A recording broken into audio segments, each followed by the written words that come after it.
বোনটা আমাদের ইসলাম ধর্মকে নিয়ে কি বলে কথাগুলো না শুনে কেউ লাইক কমেন্ট করবেন না। আমি এখন ঠাকুরের কাছে পূজা দিছি, তো পূজা দিতে দিতে ভাবতাছি আমার আসনে 3-4 রকমের ঠাকুর আছে, তো এত ঠাকুরের যে পূজা দিয়ে আমার লাভটা কি তা হয়, অনেকক্ষণ সময় নষ্ট হয়।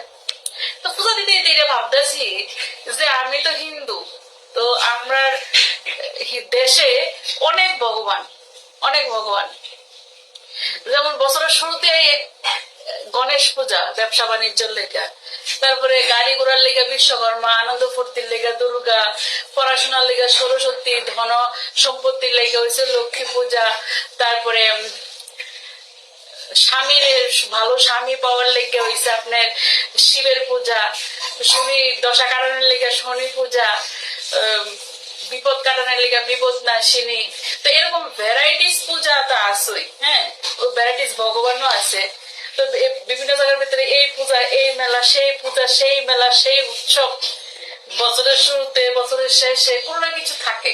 উপরন্তু আরো যেটি আছে এটি হচ্ছে এই গুরু, দীক্ষা গুরু, শিক্ষা গুরু, মানে এমনে গুরু হেমনে গুরু আছে, বৈষ্ণব আছে, সাধু সন্ন্যাসী আছে, মানে কোনো কিছু বাদ নাই।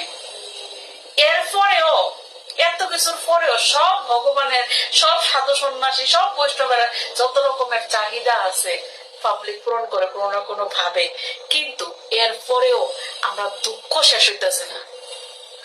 তার মানে কি বুঝাইতাম চাইতেছি গন্ত, মানে যত ভগবান আছে এটি দিয়ে আর এখন হবে না, মানে ভগবানের অনেক বেল গেছে।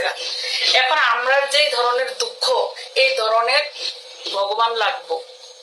তো এই যে ভগবানটি লাগবো, এটি বানাইবো আইব কর্তিকা, বানাইবো কে? আমনে আর আমিও, ঠিক না? আপনি ভাবেন না, মানুষের ভগবান বানাইছে ভগবানের ধ্যান ধারণা করণের লেগে, আর মানুষ কি করছে উল্টা মাটি দিয়া ভগবানের মূর্তি দিয়ে আকার বানাইয়া, মূর্তি বানাইয়া, সুন্দর করে ডেকোরেট করে মূর্তি বিক্রি করে দিতেছে। ওই মূর্তিরে আবার আমরা কিনা আনি টাকা দিয়া, আইনা আবার পুরোহিতরে ইনভাইট করি, আয়াসরা পুরোহিত বলে মূর্তিরে প্রাণ দেয়, মূর্তির চোখ ফুটায়, চোখ ফুটায়, কয় আর কি মানুষের শুনি।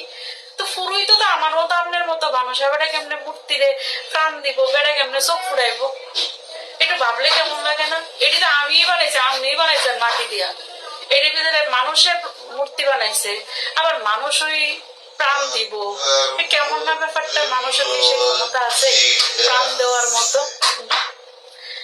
প্রাণ ঈশ্বরের দান, ঠিক না? প্রাণ ঈশ্বরের দান।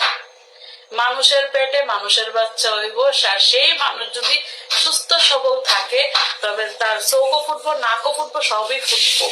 কোন মানুষের ইচ্ছাকৃত কোন মাটির মূর্তিরে প্রাণ দেওয়ার ক্ষমতা নাই।